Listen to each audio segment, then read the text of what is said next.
amigos, ¿cómo están? Soy Mari de Il Dolce Tito, me da muchísimo gusto. El día de hoy, sábado 10 de abril 2020, estamos haciendo pues una entrevista a un queridísimo amigo de Il Dolce Tito. Es súper fan de los perritos, tiene la causa animalista con todo el corazón. Es amigo personal mío, nos conocemos desde hace 20 años más o menos. Ahora sí que las cuestiones de la vida ahí nos llevó a conocernos. Pedro, muchas gracias por acompañarme. ¿Cómo te encuentras el día de hoy? Gracias a ti, Flor. Pues la verdad es que muy bien, muy contento de poder estar aquí platicando contigo. Agradezco mucho la invitación y para mí es un honor estar con Il Dolce Tito este día. Muchísimas gracias, Pedro. Vamos a empezar a hacer con estas entrevistas, él que es abogado, se ha especializado más en la materia condominal, pero no deja al lado de ver cuestiones, en este caso de la legislación animal, porque también él está muy interesado en este tema, que como sea le vamos a poner ahí las interrogantes y los signos de admiración, porque hay un tema muy extenso. Pedro nos lo va a ir comentando, lo vamos a ir platicando, pues para que les llevemos a ustedes más información de que si ustedes quieren hacer alguna denuncia por las vías o los medios correspondientes, pues podamos ayudar a que no se queden ahí. Desgraciadamente México es uno de los países que ocupamos el tercer lugar en maltrato animal. Es muy triste ocupar ese puesto, pero pues bueno, todos vamos a ir poniendo un granito de arena para ir ayudando. Voy a dejar a Pedro que se presente y que pues nos platique un poquito de la historia de cómo es que formó parte de Il Dolce Tito, es nuestro abogado. Pedro, adelante. Gracias, Flor. Pues bueno, mi nombre es Pedro López MacGregor, yo soy abogado de profesión, abogado postulante y también administrador de condominios. Como bien dices, con un interés muy particular desde hace mucho tiempo por la causa animal, que fue muy curioso. O sea, yo realmente siempre crecí con mascotas y no me era para nada ajena a la compañía de un animal en casa, pero hace 6 años hubo un episodio en mi vida que cambió drásticamente la forma como yo veía pues todo el entorno de los animales de compañía, ¿no? Y fue la adopción de mi primera perrita, de las 4 que tengo hoy día, porque hoy día tengo 4 perritas en casa que son mi motor de vida. Y entonces eso me sensibilizó mucho con los animales, ¿no? Por eso he estado muy al pendiente de la legislación animal, que es de lo que vamos a hablar hoy un poquito. ¿Cómo llego a Il Dolce Tito? Bueno, pues también fue totalmente una casualidad de la vida, pero una casualidad muy hermosa. Yo te conocí a ti hace 20 años. Sí. En un despacho de abogados, ¿no? Donde curiosamente yo era pasante y tú hacías trabajos de contabilidad para el despacho. Pues a raíz de ahí creo que son 20 años ininterrumpidos de amistad y llego a Il Dolce Tito por invitación tuya, ¿no? Lo cual a mí me honra muchísimo y para mí es un privilegio ser el abogado de esta gran empresa, de esta causa social tan admirable, la verdad, porque lo que ustedes hacen es verdaderamente admirable. Muchas gracias. Entonces, así llego con ustedes y es lo que me tiene hoy día platicando contigo. Te agradecemos mucho, la verdad, así de como ustedes lo ven de serio y todo, pero tiene un corazonzote enorme. Deberían de ver, se desvive por sus perritas. Pedro en alguna ocasión me ayudó a albergar a una pequeña perrita que requería pues de inmediato albergue. Manchitas.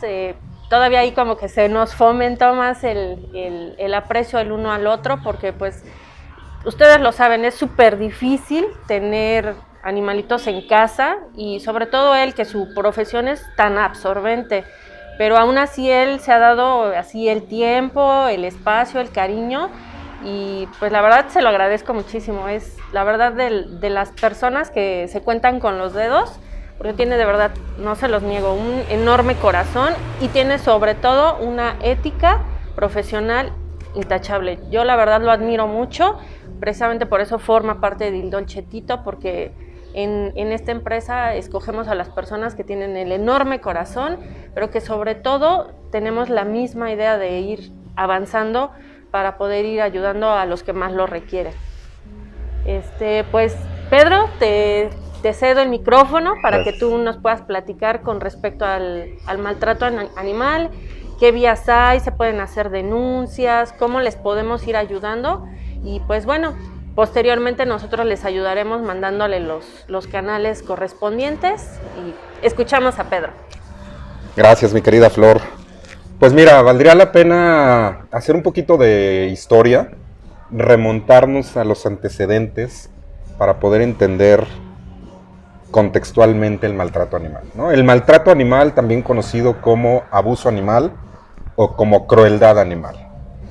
Este movimiento, porque es todo un movimiento, es una corriente a nivel internacional que surge en la segunda mitad del siglo pasado, se remonta, el primer antecedente verdaderamente importante data de 1977, año en el cual se proclama la Declaración Universal de los Derechos de los Animales.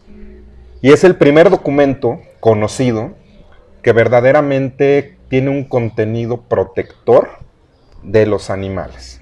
Son 14 articulitos, o sea, verdaderamente es un documento de una página, pero es el primer esfuerzo real para poder proteger a los animales en todo su entorno. Esta Declaración Universal de los Derechos de los Animales fue dada por la Liga Internacional de los Derechos de los Animales, ¿no? Que fue pues, el organismo que propugnó para que se promulgara esta declaración. Posteriormente, como no había más ordenamientos normativos al respecto, la ONU y la UNESCO aprueban esta Declaración Universal de los Derechos de los Animales.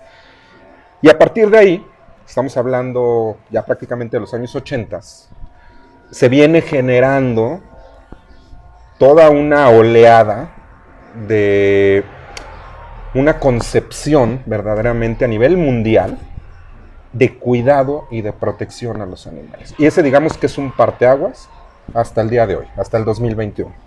¿Por qué? Porque a raíz de esta declaración universal, varios países, si no es que la mayoría de los países, empiezan a adoptar internamente leyes u ordenamientos jurídicos que tienden a la protección animal. Entonces, ya no es un solo cuerpo normativo mundial, ¿no? Sino que tenemos ya que bajarlo al ámbito de cada uno de los países y qué hacen ellos internamente para fortalecer su legislación, ¿no?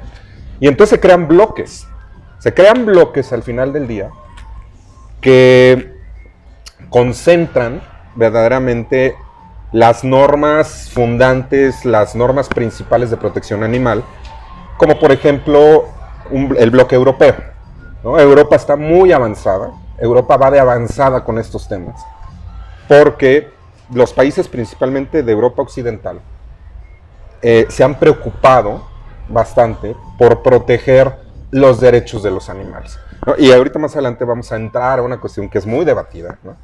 Si los animales tienen derechos, qué son, cuál es su naturaleza, ¿no? Porque ese es un tema que siempre está sobre la mesa, ¿no?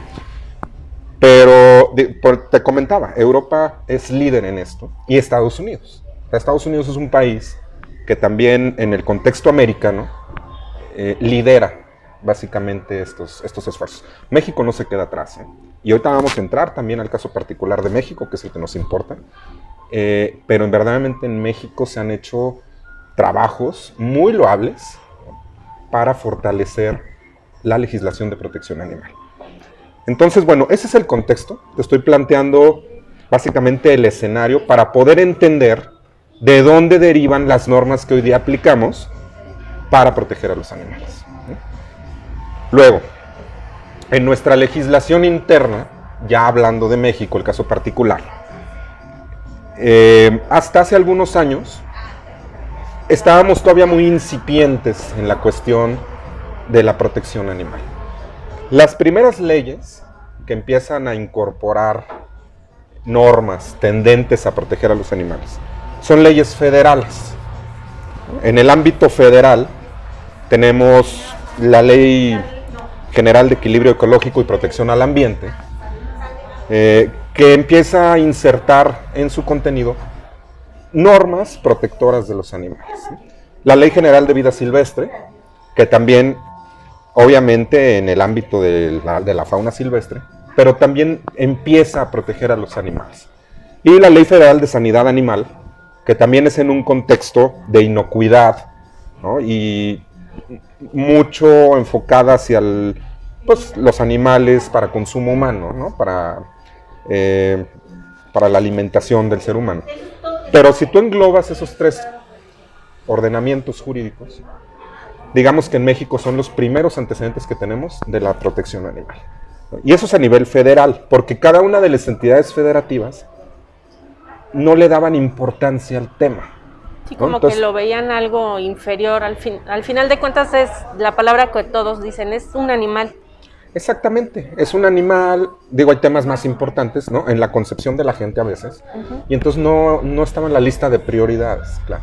Y además ellos decían, bueno, pues la legislación federal ya está, ¿no? Entonces, tampoco me corresponde tanto ni me compete empezar a legislar en estas cuestiones, ¿no? Pero te digo, viene un cambio de concepción, de paradigmas, y entonces a nivel local, también las entidades federativas empiezan a regular estas cuestiones, y es lo que va ensanchando y va fortaleciendo todo nuestro marco jurídico en la protección animal. Tan es así que prácticamente todas las entidades federativas de la República hoy día tienen leyes especiales de protección de los animales. Y la Ciudad de México, que para mí es una ciudad de vanguardia en cuanto al respeto a los derechos y a las libertades, ¿no? Porque a raíz de que se promulga la Constitución Política de la Ciudad de México, también hay un cambio de modelos y de normas protectoras de las libertades en general, ¿no? De los animales y de las personas. Entonces la Ciudad de México hoy día tiene una ley de protección de los animales de la Ciudad de México, ¿no? Que como ley especial regula ya básicamente el bienestar animal a nivel local, ¿no? Se han modificado los códigos penales. El Código Penal para el Distrito Federal, hoy Ciudad de México, sí. También ya incorpora en su contenido supuestos de hechos probablemente constitutivos de delito en relación con el maltrato animal, y muchos estados de la República han hecho lo mismo, ¿no? Hoy día hay una iniciativa parlamentaria que todavía no se aprueba, pero ahí está, que es una Ley General de Bienestar Animal, ¿no? Y esa Ley General de Bienestar Animal, digo a nivel federal, digamos que va a derogar todas las anteriores y se va a quedar como ley única para regular el maltrato animal. Entonces, ese sería como un poquito los antecedentes y el contexto para entender dónde estamos parados en este tema. Perfecto. Dentro de este marco legal, jurídico que tú nos comentas, que pues bueno, básicamente lo que nos está diciendo Pedro es que ya se había creado a nivel mundial y como todo, generan una ley y se la van repartiendo pues a cada uno de los países, y los países nos vamos encargando de ir dándole cuerpo y forma a esas leyes. Me salta un poco de duda o de incertidumbre. ¿Qué pasó o fue de ahí de donde se aprobaron esas leyes para que se suspendieran los circos, las tauromaquias, las peleas de gallos? ¿Qué pasó cuando esa ley entra, digamos que en vigor, y agarran y cancelan lo que fue todo lo de los circos y las peleas de gallos? Digamos que me salta porque digo yo, bueno, lo cancelaron, se acabaron los circos, las peleas de gallos. ¿Qué pasó con esos animales?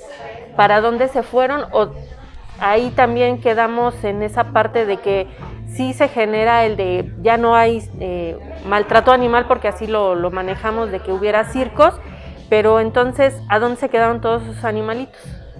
Mira, qué bueno que tocas este tema. El tema de los circos en particular, precisamente es una reforma a la Ley General de Vida Silvestre. Entonces, cuando reforman la Ley General de Vida Silvestre, prohíben, evidentemente, la exhibición y el uso de animales en espectáculos, en particular los circos. Porque generalmente en los circos, pues la mayoría de los animales que se exhiben son silvestres, ¿no? Sí. Leones, tigres, etc. Entonces, y a nivel local, también precisamente la prohibición ya expresa de peleas de perros, de peleas de gallos, de la utilización igualmente de cualquier animal en espectáculos públicos, o sea, si no cuentan con una autorización, obviamente, administrativa. Pero ¿qué pasa con esos animales? Esos animales, al final de cuentas, en primer lugar, quedan en resguardo de la autoridad. O sea, una vez que ya está prohibida su exhibición y su uso, es todo un procedimiento. Esos animales primero tienen que pasar por un centro de control sanitario de la autoridad administrativa. ¿Para qué? Para posteriormente, ya llevado a cabo el procedimiento administrativo correspondiente, verificar que están en buen estado de salud, o sea, todo lo que se requiere para que un animal pueda gozar de bienestar. Al final de cuentas, esos animales silvestres son dejados en libertad en su hábitat natural, ¿no? Y en eso terminan. O sea, finalmente la liberación de los animales en cautiverio termina en su hábitat natural, ¿no? En libertad. Igualmente con los perros de pelea, por ejemplo. O sea, los perros de pelea, el tratamiento es un poco diferente. ¿Por qué? Por la naturaleza del animal. Si es un animal silvestre, pues evidentemente tiene que estar en su hábitat natural, ¿no? Pero un perro, por ejemplo, que es rescatado de una pelea clandestina de perros, igualmente, primero queda en resguardo de la autoridad administrativa, pasa por un procedimiento para verificar que está en buenas condiciones de salud, sí, que no tenga enfermedades, lo vacunan, lo esterilizan, en fin, todas las precauciones que deben tomarse para que ese animalito goce de un estado de bienestar. Y aquí la misma legislación, ¿no? Que te digo, por eso somos, creo, una ciudad avanzada en este tema, establece que una vez cumplidos esos requisitos, el animal puede ser dado en adopción, ¿no? Entonces, la finalidad última, por ejemplo, de un animal que puede ser de compañía, que no es un animal silvestre, la finalidad última sería darlo en adopción, en una adopción responsable, ¿no? Entonces, ese es el tratamiento básico. Sí. No, que quede claro que no nos estamos metiendo en la parte de más allá de que estemos en el debate de que si es verdad, no es verdad, esas cosas no pasan. A lo que Pedro quiere llegar es que utópicamente debería de ser las cosas así, las leyes nos los marcan así.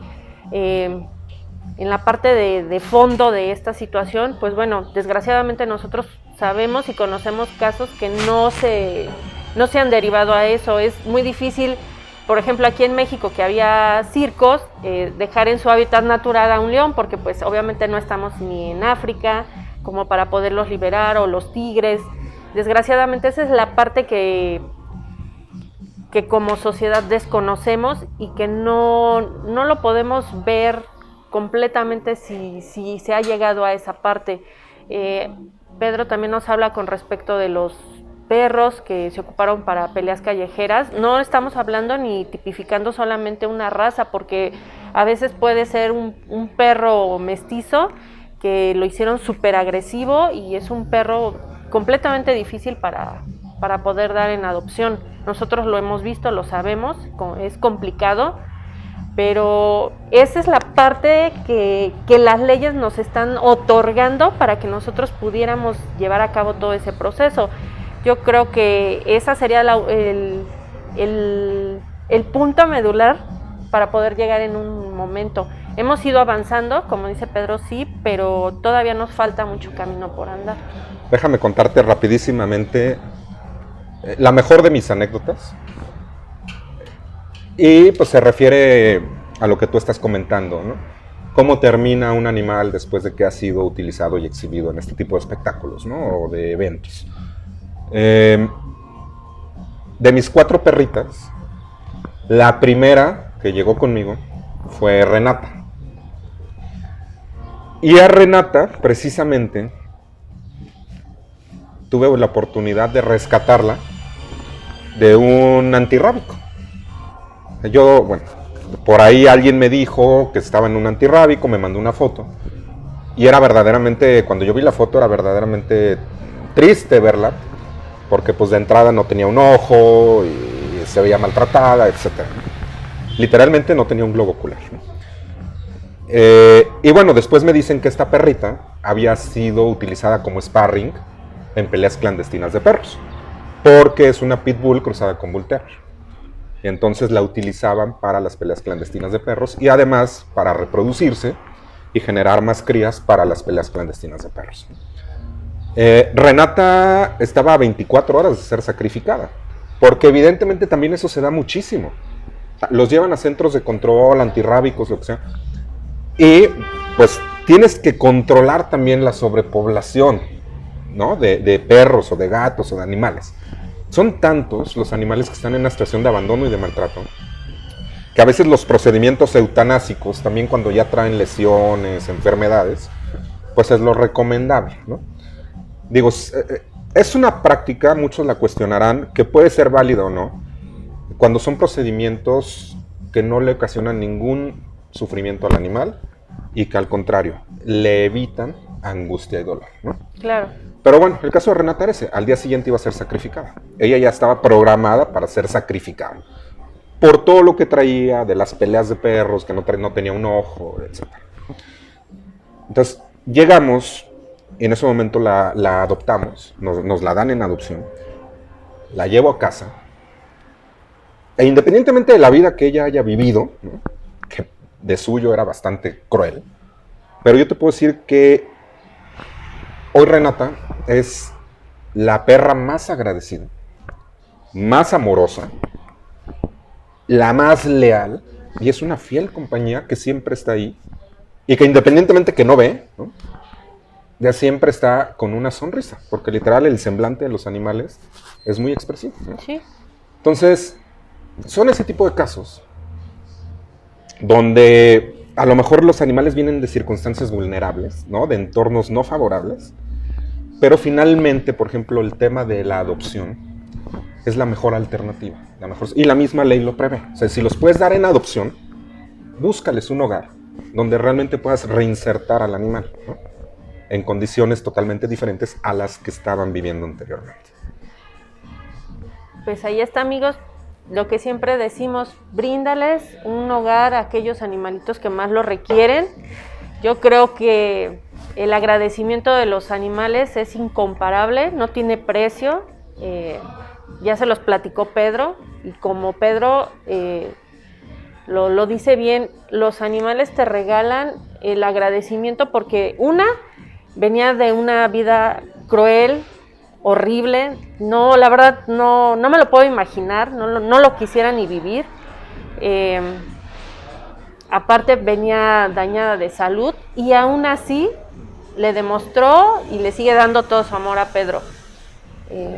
Son casos que te estremecen. Casos, experiencias de vida que realmente vale la pena vivirlas, ¿no? Porque te van haciendo más consciente y más sensible ante lo que pasa en la vida real, que es el abandono y el maltrato animal. Es una realidad que no podemos negar, ¿no? Exacto. Existe. Pero insisto, no como abogado, ¿eh? O sea, te lo digo porque realmente lo creo. Me parece que en México se están haciendo muy buenas cosas en esta materia y yo estoy seguro que en el futuro vamos a ser uno de los principales países en cuanto a la regulación del maltrato animal. Ahora, déjame hacer un paréntesis.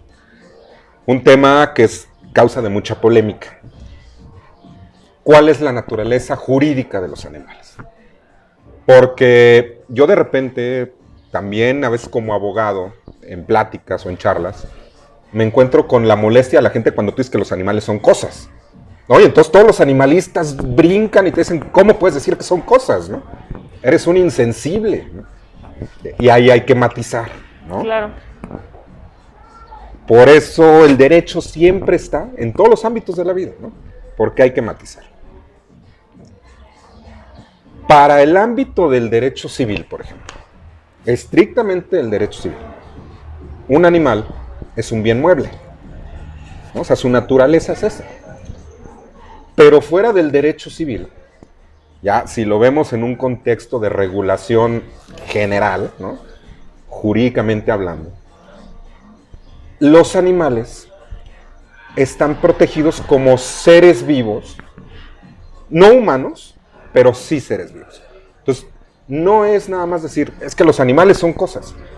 Hay que ver en qué ámbito, ¿no? O sea, a lo mejor, insisto, para el derecho civil son bienes, pero en general, ¿no? En cuanto a la regulación abstracta, sí se les respetan derechos como seres vivos, ¿no?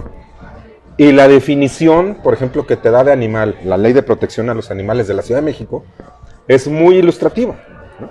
Estamos hablando fuera del derecho civil, que dice que el animal es un ser vivo, no humano, pluricelular, sintiente, consciente, con formación de tejidos y un sistema nervioso especializado que le permite reaccionar y moverse ante los estímulos.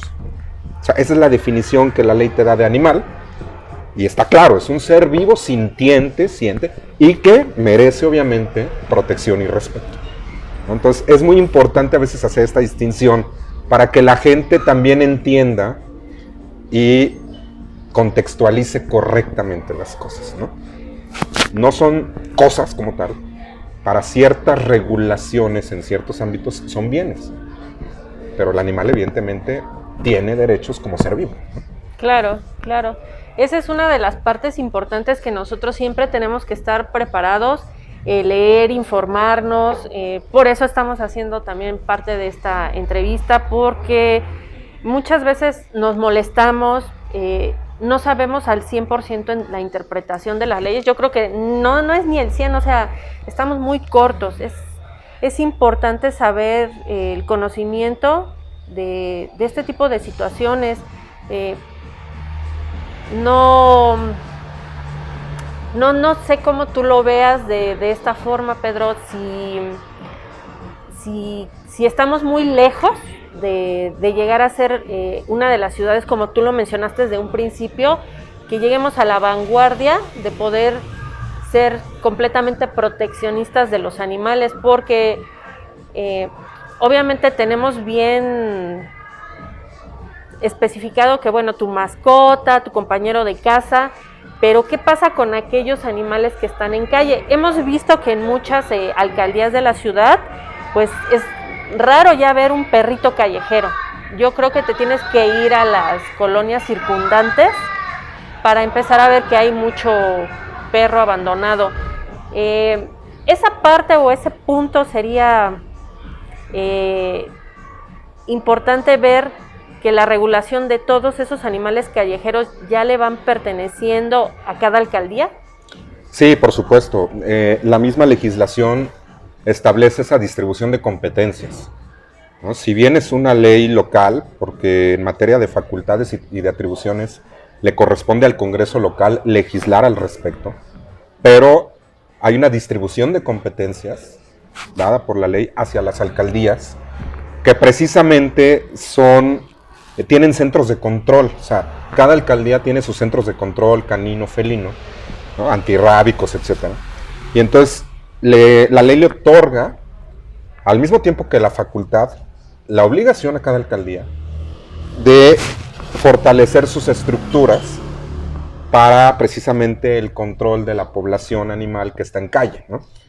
Y el procedimiento en la ley también es muy claro. O sea, el personal administrativo de cada uno de los órganos político-administrativos, que son las alcaldías, recoge a los animales que están en situación de calle, los lleva al centro de control. Primero, pues tiene que pasar, la ley dice que son 3 días, que a mí me parecen muy pocos, para que el dueño del animal, si es que es un animal que está perdido o extraviado, pueda reclamarlo, ¿no? Si al animal que recogen en la calle nadie lo reclama, pues evidentemente se le busca darlo en adopción. La ley te dice, si nadie reclamó al perrito o al gatito que está en la calle y ya está en el centro de control canino o felino de cada alcaldía, y el animal evidentemente está en buenas condiciones, no trae una enfermedad crónica, etcétera, etcétera, y es susceptible de incorporarse a un hogar, se le busca dar en adopción. Ese es básicamente el espíritu de la ley, ¿no? Y a mí me parece un procedimiento bastante adecuado. Claro, sí, de hecho nosotros lo que hemos ido viendo en este pasar de los años, de que hay personas que se les ha permitido integrarse dentro de esos antirrábicos para poder llevar el proceso de adopción, hacer la difusión. Pues obviamente ahorita con las redes sociales se está permitiendo todavía ese paso más. Hay obviamente rezago de ciertas cosas, porque pues obviamente si ese fin lo está haciendo un externo, no es un servicio remunerado, ya es una causa, como decimos, meramente animalista. Hemos visto la participación, como decimos, de las alcaldías. Voy a tocar aquí el tema de la alcaldía Benito Juárez. Hemos estado dándole seguimiento, de ellos se han estado encargando de hacer TNRs. ¿Qué son los TNRs? Se dan mucho el de que atrapan, esterilizan, marcan y sueltan a los gatitos, porque son los que se tienen que entrampar. No dudo que en su momento también lleguen a recoger algún perrito. Esa difusión que se da de cada alcaldía, también los comités de las juntas vecinales se pueden ir formando, Pedro, para que haya más participación en cada alcaldía. Sí, por supuesto. Es una obligación también. Bueno, no obligación, pero es una de las prioridades que establece la Ley de Protección de los Animales, la participación social, ¿no? Y evidentemente a través de organizaciones no gubernamentales, de asociaciones civiles. Entonces, la ley trata de impulsar que este tipo de agrupaciones ciudadanas participen activamente con las alcaldías, ¿no? en conjunto con las alcaldías, para precisamente lograr esos fines, ¿no? Entonces, también evidentemente está establecido y está previsto en la ley, ¿no?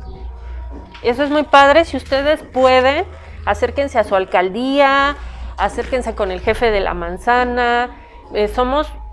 La Ciudad de México es súper chiquita, pero somos un número de habitantes enormes. Con cada delegación, acérquense, pregunten.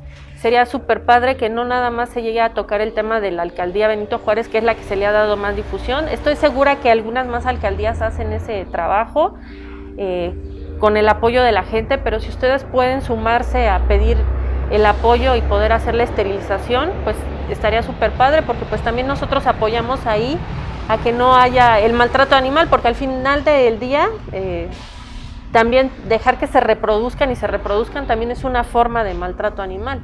Por supuesto, está tipificado como maltrato animal. Entonces, no permitamos, ese es uno de los puntos que nosotros siempre estamos dando así, puntual, de ayuda, esteriliza, porque, ¿saben? No, o sea, no, un gato no tiene una cría, un perro no tiene una cría, pueden llegar a tener de 3 en adelante, y es terrible ver el sufrimiento de los animalitos. Pedro, ¿qué canales o qué vías hay para poder denunciar el maltrato animal? Pues mira, tenemos 2 vías principalmente. La vía administrativa, y de hecho pues el último capítulo de la Ley de Protección a los Animales establece la denuncia y las sanciones. La vía administrativa cuando se trate de infracciones administrativas. Ahí la autoridad competente es el juez cívico para conocer de esas infracciones administrativas que están establecidas en esta misma ley, en la Ley de Cultura Cívica y otros ordenamientos aplicables. Y basta con hacer la denuncia, presentar una queja ante el juzgado cívico de que se está cometiendo una infracción administrativa de maltrato animal. Evidentemente se inicia un procedimiento administrativo. Generalmente hay una visita de verificación administrativa de la autoridad, que en este caso es el INVEA, adscrito a las alcaldías, ¿no? Que tiene verificadores adscritos en cada alcaldía, y corroboran evidentemente pues, que la queja o que la denuncia que se haya hecho sea real, ¿no? Y que efectivamente se esté cometiendo la infracción. Cuando no es en flagrancia, porque si es en flagrancia, pues le hablas a una patrulla y pone a disposición del juez cívico, ¿no? Pero cuando no es en flagrancia, por ejemplo, que tú sabes que tiene un animalito en malas condiciones, que lo tiene amarrado todo el día, ese tipo de cosas, sí vale presentar la queja en el juzgado cívico y hacer la visita de verificación administrativa y levantar obviamente el acta, ¿no? Que los verificadores levanten un acta haciendo constar que sí se está presentando esa infracción, y entonces al final de cuentas remitir al infractor ante el juez cívico en un procedimiento administrativo que va a derivar en una sanción administrativa también, que puede ser desde la amonestación, la multa o inclusive el arresto administrativo hasta por 36 horas. Cuando no se trata de una infracción administrativa, sino que son hechos probablemente constitutivos de delito, porque, como te mencionaba al principio, ya muchas entidades reformaron sus códigos penales, y entonces ahora hay conductas que son más graves de una simple infracción administrativa y pueden ser constitutivas de un delito. Entonces salen del ámbito de la justicia cívica y entran en el del derecho penal. Ahí evidentemente cabe hacer la denuncia ante el Ministerio Público de que se está cometiendo un delito, ¿no?, en el entorno del maltrato animal, y lo que se va a hacer es iniciar una carpeta de investigación para tratar de dar con, evidentemente en este caso el imputado, integrar la carpeta y si ha lugar judicializarla ante un juez de control para que inicie el proceso penal, ¿no? Entonces, pero digamos que esas son conductas que ya la sociedad y ya el legislador consideró graves para calificarlas como delito, ¿no? Y eso evidentemente pues no deriva en una sanción administrativa, una multa, ¿no? En el peor de los escenarios, bueno, pues tiene pena de prisión, ¿no? Y aquí baste recordar, yo no sé si te acuerdas, un caso muy sonado, muy reciente, que precisamente nos ejemplifica esto, que fue el de la perrita Mati. Sí. Que estaba siendo víctima de zoofilia por parte de un señor, pues que era el cuidador del lugar donde estaba la perrita, ¿no? Y esa conducta se denunció, lo detienen en flagrancia, porque cuando llega la policía lo detienen violando a la perrita, y a él ya no lo ponen a disposición del juez cívico. Precisamente, como es una conducta de mayor gravedad que puede ser constitutiva de delito, lo ponen a disposición del Ministerio Público, ¿no? Entonces, esas son las dos vías, pero siempre hay que acudir a la autoridad a hacer de conocimiento lo que está pasando. O sea, es la punta de lanza. Ya después veremos si es un procedimiento administrativo o si es un procedimiento penal, pero hay que quejarse, hay que presentar las denuncias, no hay que hacerse de la vista gorda, ni seguir el famoso adagio de dejar hacer, dejar pasar, ¿no? Yo no vi nada, yo no sé nada. Siempre hay que tratar de proteger a los animalitos que no tienen voz y que están siendo víctimas, obviamente, de maltrato y de abusos. Exactamente. Recuerden que las denuncias siempre tienen que llevarse ante las autoridades competentes. A veces nosotros dejamos pasar esto porque nos da flojera, no queremos denunciar, tenemos miedo. ¿También hay denuncias anónimas, Pedro? Pueden ser anónimas. Cuando son por escrito, obviamente si tú vas a denunciar por escrito, bueno, necesitas nombre y apellido de quien está presentando la denuncia. Pero si tú, por ejemplo ahorita, ves que están maltratando un perrito en la banqueta aquí enfrente, pues evidentemente anónimamente hablas a Seguridad Ciudadana y denuncias los hechos, ¿no? Y entonces ya vendrá la autoridad. Por supuesto que la denuncia es anónima, ¿no? En ese tipo de casos, sí, que generalmente son los casos de flagrancia, ¿no? Pero sí, de que se puede, o sea, sí, existe la posibilidad, sí. Entonces, como se los volvemos a remarcar, ¿ustedes quieren ayudar a algún animalito que está viviendo un caso de violencia extrema, de vivir en, no son lugares para vivir en cornisas, en azoteas, en un espacio de, no lo sé mencionar, un espacio pequeñito, que estén viviendo casos de zoofilia? Es horrible vivir eso. Yo creo que la comparación más adecuada fue ahora con el encierro de la pandemia. Yo creo que muchísima gente se sintió como esos animalitos. Los animalitos pueden llevar años viviendo así y se siguen aguantando y se siguen aguantando, pero a nosotros un año nos volvió totalmente locos. Entonces, yo creo que lo más humano que también podemos hacer es hacer esas denuncias. No sé si es un consuelo decir el animalito es retirado de ese lugar y llevado a un antirrábico, pero si empezamos a hacer las denuncias, la autoridad empieza a ver que la gente está más involucrada, permitimos que las otras asociaciones interesadas en este tema se puedan permitir que les cambiemos la vida. Yo creo que desde las denuncias podemos empezar. No lo debemos de dejar ahí. En parte de lo que nos platicó Pedro de las leyes, dentro de esos artículos, si no estoy equivocada, te dice que el cuidado de un animal debe de ser que esté bien de salud, que tenga un buen hogar, que esté bien comido, que esté bien apapachado. Son mis palabras, las más simples, pero creo que es parte de lo que dice la legislación, Pedro.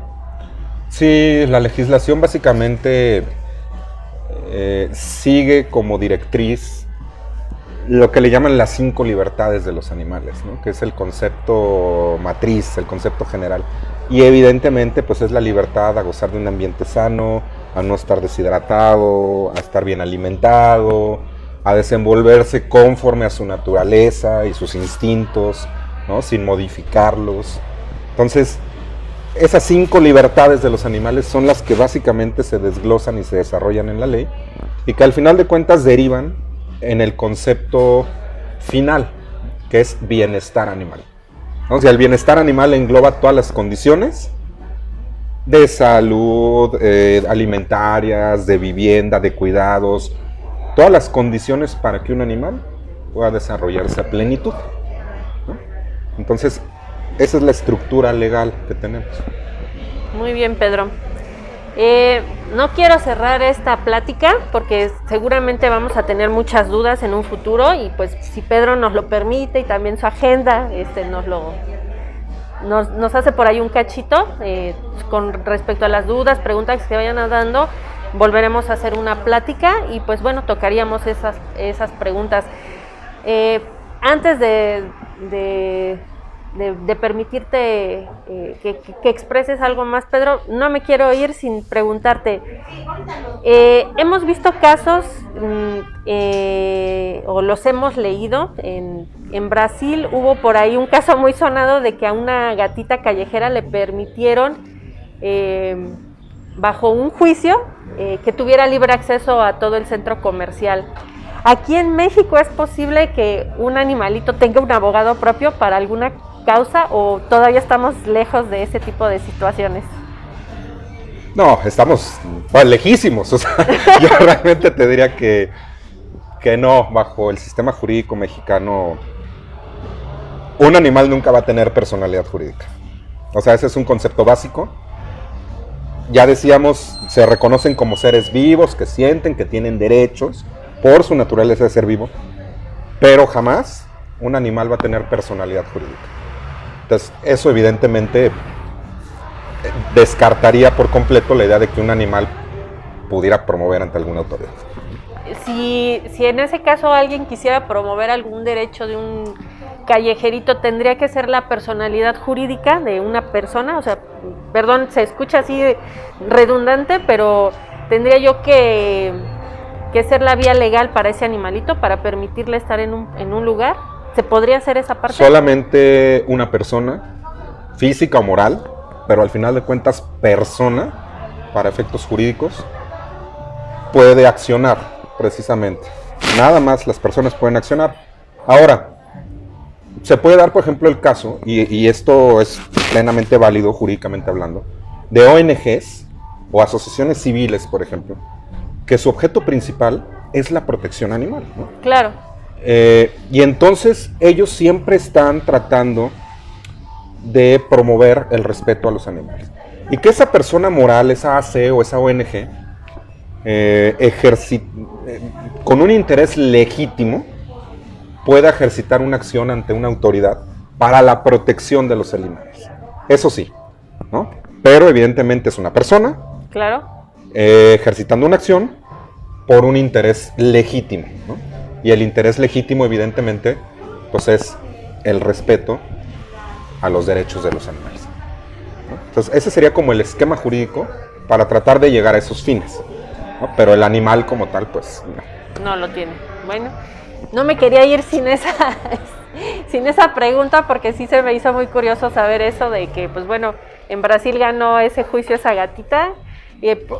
Posiblemente esa parte fue la que no nos pusieron en esa nota, y seguramente yo creo que en todos los países pues debe de ser lo mismo, debe de tener una personalidad jurídica, como dices tú, ya sea una organización o una persona física. Sí, ahora pues me vas a dejar pensando de aquí en adelante, ¿eh? No sé cuántos días me voy a quedar pensando, pero pues que se le haya permitido entrar libremente a un centro comercial. O sea, ese fue el objeto del juicio. Sí, que le permitieran el acceso, el libre acceso, porque como dices tú, en muchos lugares pues no quieren ni a los perros ni a los gatos cerca. Nosotros tenemos el agrado de que donde alimentamos a los gatitos de la calle, que por ahí tengo 6 gatitos que alimento en las noches, en uno de los puntos donde me pude otra vez dejarle su platito de agua, su croqueta, estoy enfrente de una agencia de coches. Y todos los días me voy con el gusto, porque aparte de que es una agencia que sí puso su letrero que es pet friendly, tú ves en la entrada a una gata echada. O sea, le permiten estar a esa gatita echada en esa agencia. Entonces eso se me hace pues maravilloso, porque quiere decir que lento, pero seguro le vamos a permitir estar a esos gatitos, porque pues no te quita más. O sea, ellos lo que buscan es un pequeño espacio para estar, que les permitas el ver a la gente, el tránsito, porque pues son curiosos, pero que un lugar que en este caso vende automóviles les permita estar ahí, híjole, se me hace fabuloso. O sea, les doy un aplauso, porque pues casi todo ese tipo de situaciones las hemos escuchado aisladas, ¿no? No digo que no aquí en nuestro país, pues ya te estoy platicando el caso, pero sí lo escuchamos más de que te dicen, bueno, es que en Estados Unidos, en tal tienda, le permiten el acceso para pasar el frío a los perritos, que en Europa les permiten o les fabrican. Apenas leí ya ese artículo, ya también es súper viejo, de una gatita en el SWAT en Boston. Le permitieron el acceso a la gatita, iba y venía, la esterilizaron, le dieron cuidados veterinarios, siempre buscaron adoptarla, siempre buscaron que se quedara dentro del recinto. La gatita era completamente de calle. Entonces, ¿qué hizo uno de los policías? Le adaptó su propia casa afuera de las instalaciones. Entonces, yo creo que todo este tipo de cosas son las que nos van sensibilizando a darles esa libertad, eso de que ya no hay maltrato animal. Lo hay, definitivamente lo hay, porque la patología de las personas es inmensa, pero cada vez vamos avanzando más, como tú dices, Pedro. Sí, y para redondear, bueno, hoy día la protección a lo que se llaman intereses difusos y colectivos, ¿no? Que precisamente tienen que ver con los intereses de una colectividad, ¿no? El medio ambiente, donde evidentemente está incluido el respeto a los animales. O sea, hemos avanzado muchísimo en la protección de esos intereses difusos y colectivos, ¿no? Y la justicia constitucional precisamente es la que puede en determinado momento lograr esa protección y hacerla eficaz, ¿no? Antes, por ejemplo, tú necesitabas un interés jurídico para acudir ante la autoridad jurisdiccional, ¿no? Y hoy no, hoy lo que priva es el concepto del interés legítimo, ¿no? O sea, a lo mejor no tengo un derecho subjetivo yo como tal, pero tengo un interés legítimo, porque dentro de mi sociedad, a mí, aunque no directamente, me preocupa o me afecta tal o cual circunstancia. Y eso amplía el espectro, obviamente, para poder acudir siempre ante la autoridad a deducir los derechos, la protección de los derechos. Entonces sí hemos avanzado mucho, falta todavía bastante, pero vamos por buen camino al final del día. Pedro, en una palabra, ¿todavía los mexicanos seguiríamos siendo mezquinos en el tema?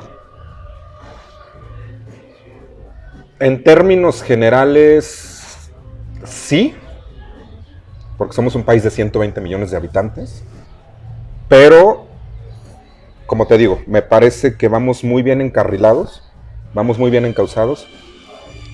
Los legisladores ya entendieron que este tema es importante, y ese es como, al final de cuentas, la bisagra para poder transitar desde esta mezquindad que tú dices a un estadio de eficacia en la protección de los derechos. O sea, la ruta creo que la ruta que estamos siguiendo es la correcta. Muchísimas gracias, Pedro. La verdad, Te agradezco mucho tu tiempo, tu experiencia, el apoyo que nos das, pero sobre todo el amor que le brindas a todos esos canitos. Amigos, si tienen alguna duda, alguna pregunta, por favor escríbanos. Pensamos hacer otra plática con respecto al maltrato animal. Queremos saber ahí si quieren ustedes que se toque algún tema en específico, lo trabajaremos. Y pues no nos queda más que agradecerle a Pedro otra vez. Al contrario, muchas gracias. Queremos mucho tu experiencia y de verdad te apreciamos muchísimo. No, el aprecio es mutuo. Muchísimas gracias a ustedes. Gracias. Gracias, amigos. Estamos en Il Dolce Tito, la primera entrevista con respecto a el tema del maltrato animal. Es una de tantas que vamos a platicar. Los esperamos pronto y esperemos que les haya gustado el tema. Les agradece Mari de Il Dolce Tito.